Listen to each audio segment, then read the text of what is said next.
Trinity Poague was supposed to be living the dream. Georgia beauty queen, bright future, and a boyfriend who seemed smitten.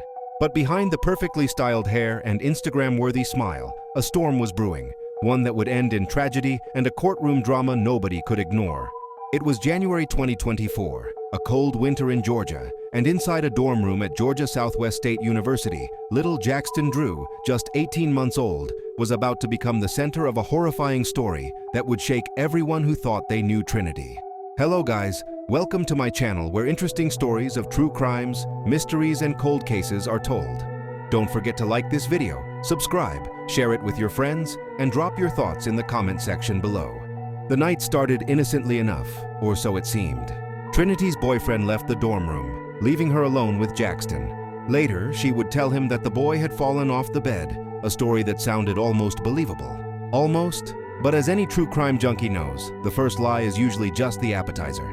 The main course is far darker. During the trial, the pieces of the puzzle fell into place like a horrifying jigsaw. Text messages surfaced, sent from Trinity's own phone, revealing a simmering anger that nobody could ignore. She resented the baby, her boyfriend's son, because he wasn't hers. She wanted a child with her boyfriend, yes, but apparently Jaxton was in the way. One text read like a line out of a dark comedy. She joked about wanting to punch the toddler.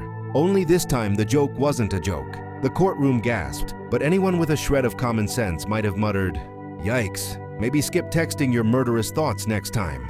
The jury listened as the prosecution laid out the evidence.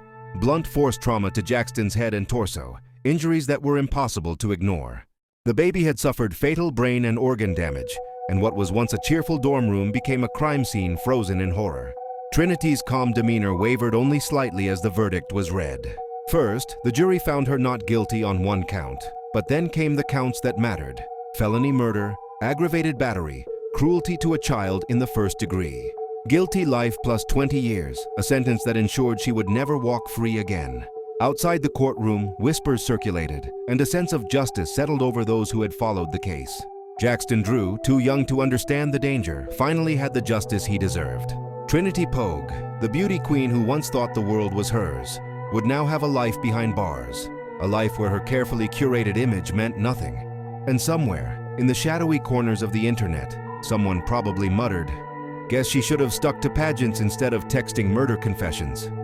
If you enjoyed this story, don't forget to like, subscribe, share it with your friends, and tell us what you learned in the comments below.